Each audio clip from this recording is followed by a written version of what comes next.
Hello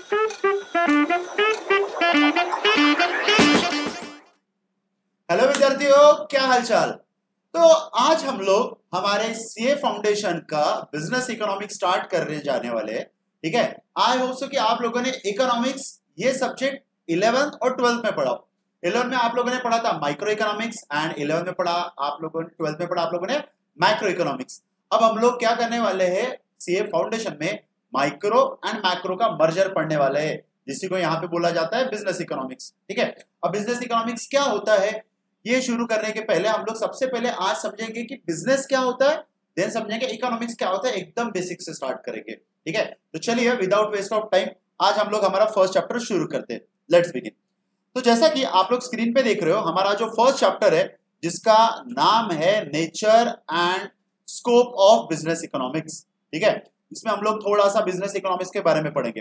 तो देखिए, सबसे पहले हम लोग ये जानते हैं बच्चों की बिजनेस इकोनॉमिक्स क्या होता है। ठीक है, यहाँ पे आप लोगों को दिख रहा है कि हम लोग क्या क्या चीजें पढ़ने वाले हैं। ठीक है, meaning of economics, describe meaning and nature of business economics and describe the scope of business economics. ये सारी चीजें हम लोग पढ़ने वाले हैं डिटेल्स में। ठीक है, ये चैप्टर का ओवरव्यू है। चलिए आगे बढ़ते हैं। सबसे पहले हम लोग समझते हैं व्हाट इज बिजनेस। ठीक है, आज का जो पहला हमारा टॉपिक है उसका नाम है व्हाट इज बिजनेस। ठीक है, अब बिजनेस क्या होता है। देखिए, बिजनेस मतलब क्या, हर वो चीज जो किया गया है बिजनेसमैन के थ्रू फॉर प्रॉफिट मोटिव के लिए। देखो, दुनिया में दो टाइप के बिजनेसेस चलते हैं। एक ऐसे बिजनेसेस जो पैसा कमाने के लिए काम कर रहे हैं और एक ऐसे बिजनेस जो सोशल वेलफेयर के लिए काम कर रहे हैं। ठीक है, तो ऐसे बिजनेस जो पैसा कमा रहे हैं, ऐसे एक्टिविटी को हम लोग यहाँ पे बोलते हैं इकोनॉमिक एक्टिविटी। ठीक है, और एक कोई ऐसे बिजनेस जो बिजनेस तो कर रहे हैं बट उनका मेन मोटिव पैसा कमाना नहीं है, उनका है सोशल वेलफेयर करना, लाइक एनजीओ। तो ऐसे एक्टिविटी को हम लोग बोलते हैं नॉन इकोनॉमिक एक्टिविटी। तो बिजनेस कहाँ होगा, बिजनेस सिर्फ और सिर्फ वही होगा जहां पे जो एक्टिविटी हो रही है बच्चों वो कौन सी है, इकोनॉमिक। इकोनॉमिक एक्टिविटी को सिंपल एक शब्द में समझ सकते हैं, इकोनॉमिक एक्टिविटी मतलब मॉनिटरी इन नेचर। जहां पे पैसा है वहां पे इकोनॉमिक एक्टिविटी है और वहीं पे क्या है, बिजनेस। तो देखिए, जैसा आप यहाँ पे देख सकते हो, रेड मार्कर ग्रीन मार्कर से कुछ चीजें हाईलाइट की गई है, वो इंपॉर्टेंट है। देखिए, business is a economic activity. ठीक है, इकोनॉमिक एक्टिविटी मतलब जहां पे इन्वॉल्व होने जाने वाला है आपका पैसा, मनी। जहां पे मनी इन्वॉल्व हुआ वहां पे बिजनेस होगा। फिर यहाँ पे लिखा है कि भैया बिजनेस क्या क्या टाइप के होते हैं, जैसा मैन्युफैक्चरिंग, कोई चीज को बनाना, माइनिंग, ठीक है, जैसा एक्सट्रैक्शन, रॉ मटेरियल हम लोग जैसे निकालते हैं, कोल हो गया, आयरन हो गया, ये सारी चीजें। फिर construction activities also called as business, agriculture, poultry farm, ठीक है, बैंकिंग, इंश्योरेंस, इन सबको बोला जाता है इकोनॉमिक एक्टिविटी। ठीक है, क्योंकि ये सारी चीजें किस लिए की जा रही है, पैसा कमाने के लिए। अब यहाँ पे जानने वाली चीज ये है कि कुछ कुछ कंपनी ऐसी है जो क्या करती है, कुछ इनपुट लाती है और उसको कन्वर्ट करके बनाती है आउटपुट। ठीक है, जैसा आगे लिखा है, देखिए, business represent activity transforming input into output. Input को आउटपुट में कन्वर्ट करना। एक एग्जांपल, जैसे कोई फर्नीचर कंपनी है, फर्नीचर क्या करेगा, रॉ मटेरियल लाया, रॉ मटेरियल से उसने फिनिश गुड्स बनाया, बराबर है, प्रोसेस करके, तो रॉ मटेरियल हो गया उसके लिए इनपुट, और फिनिश गुड्स के लिए क्या है, एक तरीके का फर्नीचर, जिसी को हम लोग बोलेंगे आउटपुट। ये चीज समझ में आ रही। ठीक है, तो बिजनेस में ये सारी चीजें होती है जहां पे इनपुट को आउटपुट में कन्वर्ट किया जाता है। फिर आगे लिखा है इनपुट साइड रेफर्स टू, देखिए क्या क्या है, मैन, मटेरियल, मशीन, मैनेजमेंट। ये चार चीजों को ध्यान में रखना, एमसीक्यू में पूछ सकते हैं। इनपुट में चार चीजें आती है, man, material, machine and management. मतलब यहाँ पे आप इसको 4M भी बोल सकते हो। 4M यहाँ पे हो गया आपका इनपुट। ये चीज ध्यान में रखना, ये क्या हो गया आपका input, man, material, machine and management. ठीक है, ये चारों चीजें हो गया आपका इनपुट। फिर आउटपुट में क्या हो गया, output we refers to different types of goods and services. Output मतलब फिनिश गुड्स। ठीक है, जहां पे अलग अलग टाइप के गुड्स बनाए जा रहे हैं या फिर सर्विसेज दी जा रही है। जैसे फॉर एग्जांपल, मैं क्या कर रहा हूं, मैं आप लोगों को सर्विस दे रहा। ठीक है, तो मैं जो सर्विस दे रहा हूं वो हो गया आउटपुट। अब यहाँ पे इनपुट क्या है पता है, इनपुट है ये पेन, ये डिजिटल बोर्ड जो आपको पीछे दिख रहा है, ये सारी चीजें है इनपुट। क्योंकि इन सारी चीजों को मैं आप लोगों को पढ़ाने में यूज कर रहा हूं, इसीलिए ये जो सारी चीजें आप लोगों को दिख रही ये सब के सब क्या है, इनपुट, और मेरी सर्विस क्या है यहाँ पे, आउटपुट। आई होप सो कि आपको इनपुट और आउटपुट में फर्क समझो, ठीक है। ये हो गया बिजनेस। अब हम लोग बढ़ते हैं इकोनॉमिक्स क्या होता है। ये आप लोगों ने 11th स्टैंडर्ड में एकदम स्टार्टिंग में पढ़ाऊंगा इकोनॉमिक्स। देखिए, इकोनॉमिक एक्चुअल में ग्रीक वर्ड है, ठीक है, ओइकोनोमिया, ये ध्यान में रखना। क्या बोला जाता है यहाँ पे, ओइकोनोमिया, जिसका सिंपल इंग्लिश में मीनिंग होता है हाउस होल्ड, ठीक है, हाउस होल्डर, ठीक है। अब यहाँ पे ध्यान में रखना, इकोनॉमिक्स को बोला जाता है हाउस होल्ड मैनेजमेंट, ठीक है, क्या बोला जाता है, हाउस होल्ड मैनेजमेंट। नेक्स्ट हम लोग जब एग्जांपल देखेंगे उसमें मैं आप लोगों को समझाऊंगा क्यों इसको हाउस होल्ड मैनेजमेंट बोला जाता है। उसके पहले कुछ चीजें, economy also known as political economy, ये ध्यान में रखना, क्या बोला जाता है, पॉलिटिकल इकोनॉमी। और सबसे इंपॉर्टेंट चीज आप लोगों को याद है, who is the father of economics, Adam Smith. Adam Smith is the father of economics, यहाँ पे नाम लिखा है एडम स्मिथ। यहाँ पे ध्यान में रखने वाली चीज ये है कि आप लोग जो पेपर देने वाले हो सीए फाउंडेशन का, वो एमसीक्यू बेस है, ठीक है। तो एमसीक्यू में बहुत सारी माइनर चीजें पूछी जाती है, ठीक है, कि who is the father of economics, ठीक है। फिर फादर ऑफ इकोनॉमिक्स है एडम स्मिथ, तो उन्होंने कौन सी बुक पब्लिश किया, ये ध्यान में रखना। यहाँ पे बुक का नाम लिखा है, देखिए, एडम स्मिथ ने एक बुक पब्लिश किया था जिसका नाम है an inquiry into the nature and cause of wealth of nation 1776। Year भी कभी कभी पूछा जा सकता है कि एडम स्मिथ ने ये जो बुक है ये कब बनाया, या कई बार 4 बुक के नाम दिए और 4 बुक में से कौन सी ऐसी बुक है जो एडम स्मिथ ने पब्लिश किया। समझ में आ रही चीज है, ठीक है। तो चलिए आगे बढ़ते हैं, ठीक है। अब आगे अगर आप लोग देखोगे तो अब जो मैंने आप लोगों को बोला कि इकोनॉमिक्स को क्यों हाउस होल्ड मैनेजमेंट बोलते हैं, इसको समझते हैं डिटेल में एग्जांपल के साथ। देखिए, इट इज योर बर्थडे, ठीक है, and mother give you 1000 rupees, की मम्मी ने आपको 1000 रुपए दिए। कितना दिया, 1000। बोले बेटा जा जी ले अपनी जिंदगी, जो जो तुझे करना है तू कर। अब आप ये 1000 का क्या करोगे, देखिए अपने पास क्या क्या ऑप्शन है। जैसा ऑप्शन नंबर 1 कि आप ये 1000 के आपके फ्रेंड को पार्टी दोगे, पार्टी टू योर फ्रेंड, ठीक है। दूसरा है कि आप क्या करोगे, आप खुद के लिए एक ड्रेस परचेस करोगे, ठीक है। तीसरा ऑप्शन है कि आप मूवी के लिए चले गए, रेस्टोरेंट में खाना खाने के लिए चले गए, एक ही ऑप्शन है। फिर चौथा है कि आपने खुद के लिए बुक्स खरीदा या कोई पैसा आपने सेव कर लिया, ठीक है। अब यहाँ पे चीजों को समझो, आपके पास पैसा कितना है, 1000, और ऑप्शन है यहाँ पे 4, 1 2 3 एंड 4। क्या आपको लगता है कि 1000 में चारों चीजें करना पॉसिबल है? शायद नहीं, ठीक है। तो हम लोग क्या करेंगे, देखिए हम लोगों को क्या करना पड़ेगा, इसमें से 4 आपकी वांट्स है, 4 चीजें आपको करना है, पर चारों चीजें करना पॉसिबल है क्या, नहीं। तो आप लोग क्या करोगे, चारों में से शायद 1 या 2 चीजें करोगे, ठीक है। चलो एक बजट बनाते हैं, एग्जांपल मान लो कि जैसे फ्रेंड को पार्टी देना है, आप 2 फ्रेंड को लेके गए, तो मान लो कि 600 का खर्चा हो गया आपका एस्टिमेट। ड्रेस लेने के लिए 1000 रुपए, मूवी एंड रेस्टोरेंट में कम से कम मान लो 800 रुपए का खर्चा हो रहा है आपका। बुक्स परचेस कर रहे हो आप लोग, मान लो 300 रुपीज का, ठीक है। और यहाँ पे 1000 तो लिखा ही है कि 1000 का आपको सिंपल खुद के लिए ड्रेस खरीदोगे। तो क्या बेटा ये सारी चीजें पॉसिबल है 1000 में? तो आंसर है नहीं। तो अब आप लोग क्या करोगे, आप लोग सबसे पहले इसमें से जो जो अननेसेसरी है उसको हटाओगे। जो आपको लग रहा है कि यार ये 1000 में तो ये चीज होंगी नहीं, ठीक है। देखो एक इंसान को ज्यादा सेटिस्फेक्शन कब मिलेगा, जब वो बहुत सारी चीजें करेगा।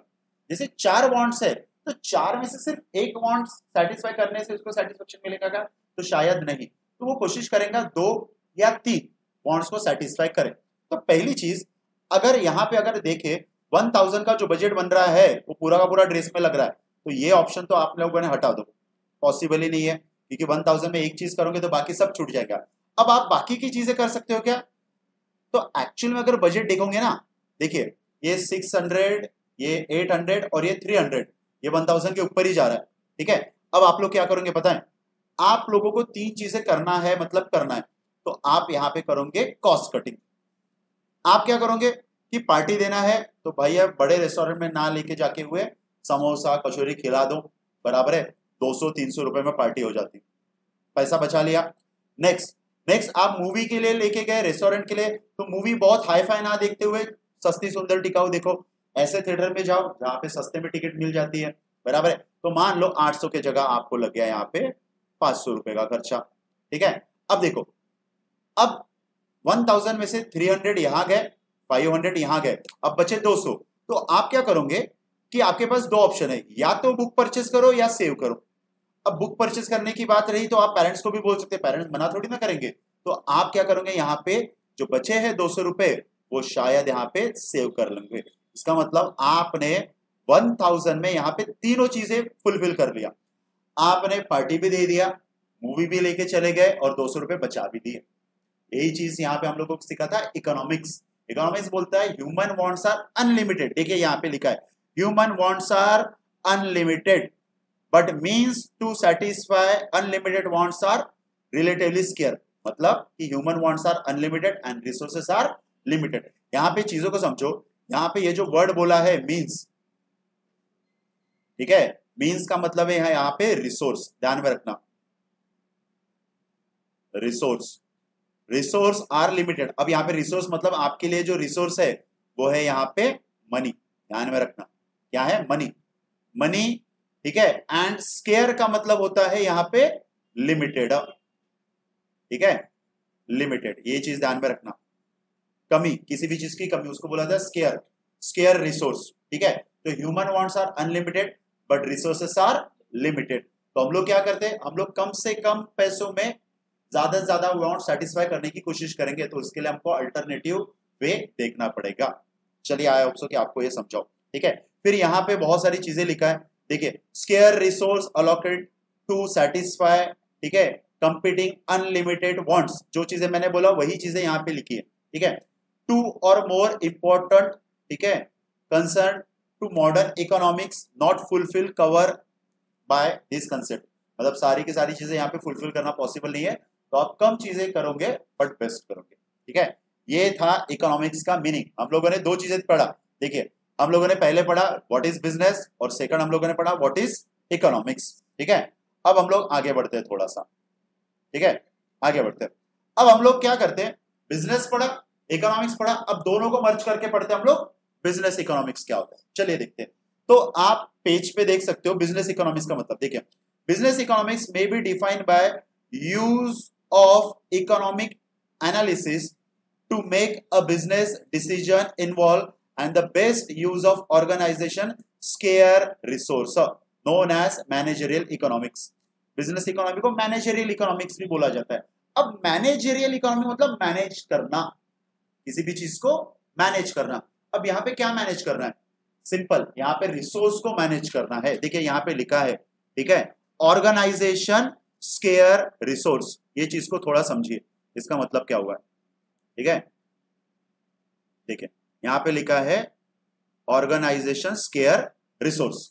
ऑर्गेनाइजेशन के जो लिमिटेड रिसोर्स है उसको मैनेज करना। अब रिसोर्स में क्या क्या आ गया, मैन आ गया, मटेरियल आ गया, ठीक है, उसके बाद, ठीक है, पैसा आ गया, कैपिटल आ गया, इंटरप्राइज आ गया। चार चीजें मैं लिख लेता हूं यहां पे लगे तो आपको समझाने के लिए कि क्या क्या चीजें। यहां पे ऑर्गेनाइजेशन के रिसोर्स में, ठीक है, लेबर, ठीक है, लैंड, ठीक है, कैपिटल, ठीक है, और एंटरप्राइज। ये ध्यान में रखना,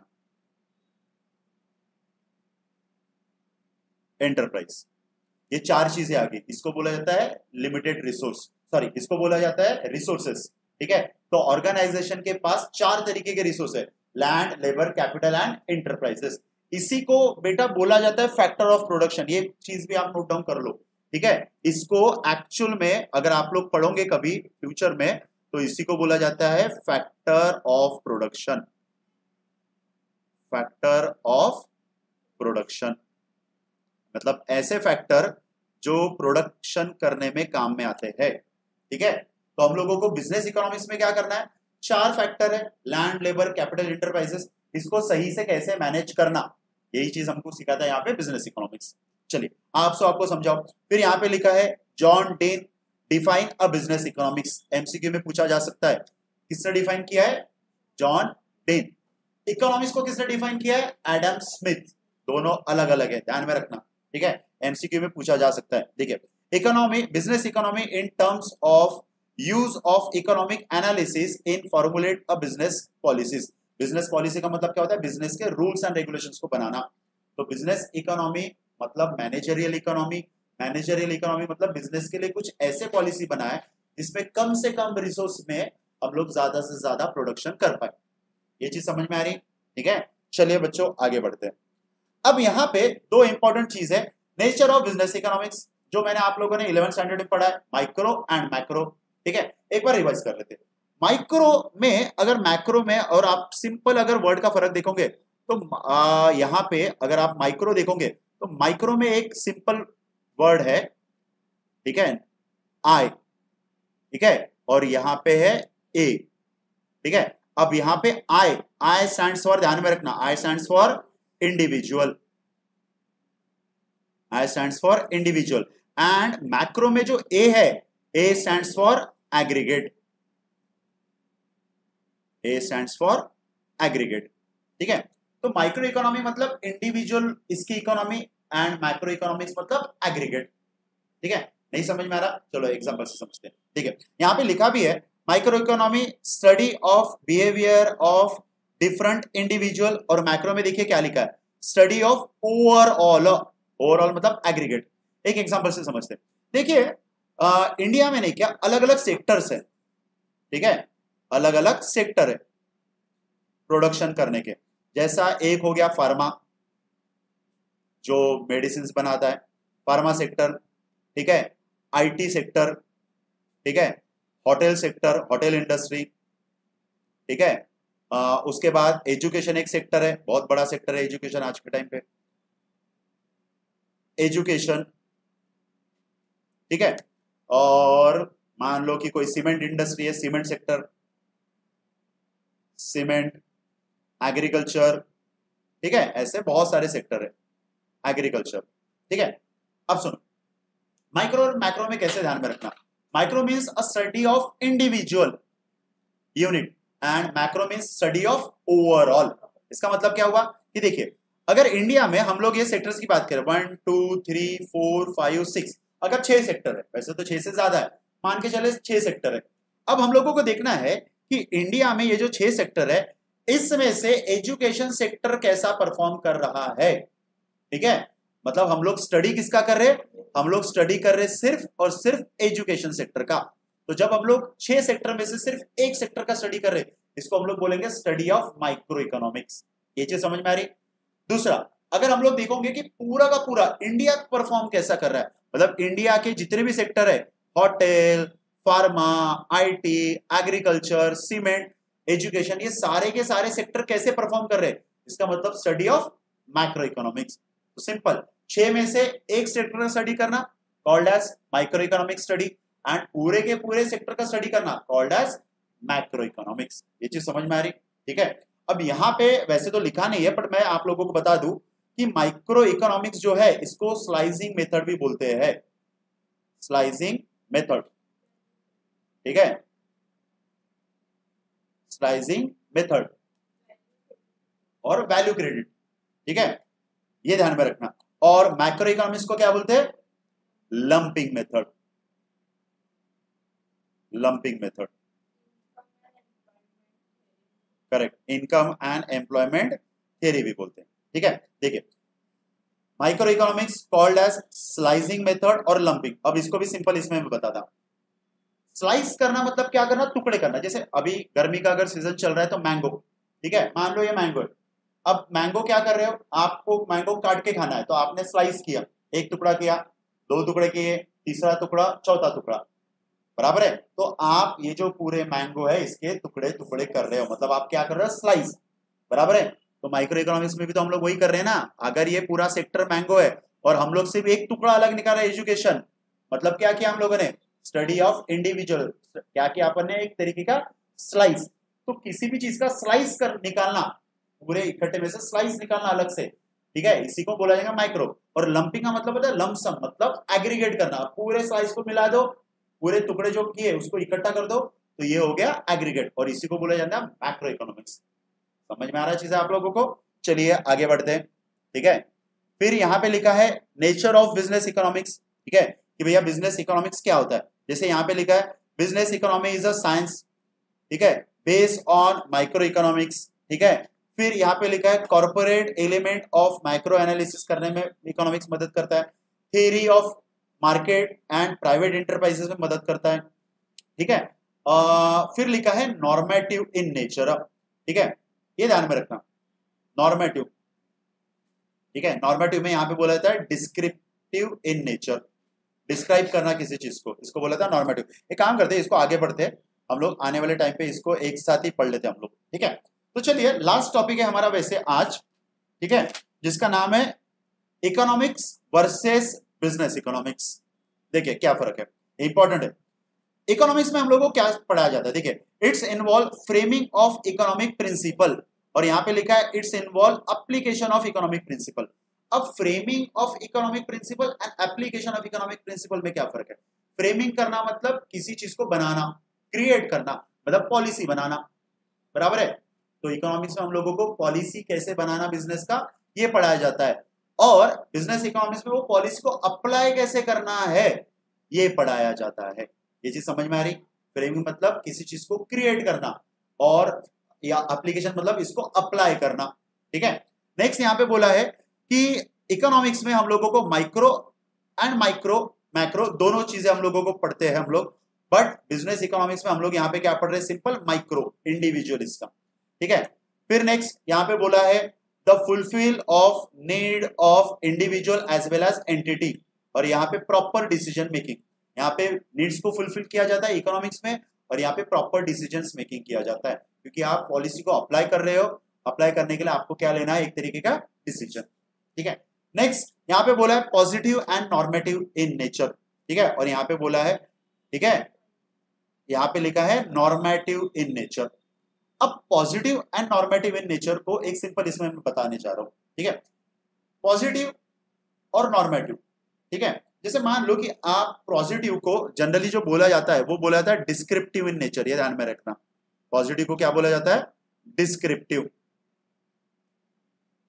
ये 11th स्टैंडर्ड में था आपको, डिस्क्रिप्टिव इन नेचर, और नॉर्मेटिव को बोला जाता है प्रिस्क्रिप्टिव इन नेचर, प्रिस्क्रिप्टिव, ठीक है, ये ध्यान में रखना, ठीक है, ठीक है। तो डिस्क्रिप्टिव मतलब डिस्क्राइब करना, और प्रिस्क्रिप्टिव मतलब प्रिस्क्राइब करना। जैसे डॉक्टर के पास आप गए, तो डॉक्टर को आपने बताया कि मेरा पेट दर्द कर रहा है, ये हो रहा है, वो हो रहा है, मतलब आप अपने आप को क्या कर रहे हो, डिस्क्राइब। और क्या करेंगे डॉक्टर, उसके ऊपर से कि एक कागज लेगा, उसके ऊपर सारी चीजें आपको लिख के देगा, बोले ये लो दवाई खा लो, मतलब क्या क्या उसने आपको दिया, प्रिस्क्राइब। तो डिस्क्राइब मतलब अपने आप को डिस्क्लोज करना, शो करना, और प्रिस्क्राइब करना मतलब क्या, सोल्यूशन बताना। ये चीज समझ में आ रही। तो यहाँ पे इकोनॉमिक्स में हम लोगों को पॉजिटिव और नॉर्मेटिव दोनों नेचर का था, पर यहाँ पे क्या है, सिर्फ नॉर्मेटिव। नॉर्मेटिव में मतलब यहाँ पे आपको सोल्यूशन बताया जाता है, ध्यान में रखना, सोल्यूशन अल्टीमेट, ठीक है। नेक्स्ट यहाँ पे बोला है economics is a wider scope, और यहाँ पे business economy is a narrow scope, छोटा स्कोप है। Business economy as a applied branch, और यहाँ पे बोला है it is a applied branch of economics, दोनों एक दूसरे से कोरिलेटेड है, ठीक है। ये चीजें समझ में आ रही, ठीक है। लास्ट में हम लोग यहाँ पे देखेंगे, ठीक है, देखिए इकोनॉमिक्स में बोला है all the theory form of production and consumption include distribution, यहाँ पे बोला है ओनली प्रॉफिट में, बोला ना कि भैया हम लोगों को बिजनेस इकोनॉमिक्स कब काम में आएगा, जब हमारा जो मेन मोटिव वो है प्रॉफिट मोटिव, ठीक है। नेक्स्ट इसमें लिखा है analysis of micro level issue, और यहाँ पे बोला है लाइक डिमांड सप्लाई, ये आप लोगों ने डिमांड सप्लाई ये जो है ना, ये माइक्रो इकोनॉमिक्स में पढ़ा है आप लोगों ने, ठीक है, ये चीज समझ में आ रही। फिर यहाँ पे बोला है इकोनॉमिक्स एस्पेक्ट्स, ठीक है, ऑफ एनी बिजनेस प्रॉब्लम, यहाँ पे बोला है economics aspect, non economic aspects of business problem, ठीक है। बिजनेस प्रॉब्लम को यहाँ पे डिस्क्राइब किया जाता है, और इसे यहाँ पे प्रिस्क्राइब किया जाता है। तो ये मेन फर्क था business economics and normal economics में। आई होप सो कि आपको आज का लेक्चर समझाओ, वैसे इंट्रो था, ठीक है। अब नेक्स्ट हम लोग जो पढ़ने वाले हैं, इसमें हम लोग बिजनेस इकोनॉमिक्स के प्रॉब्लम पढ़ने वाले हैं, ठीक है। तो आज के लिए बच्चों इतना ही, आई होप सो आप लोगों को समझाऊंगा। Thank you very much.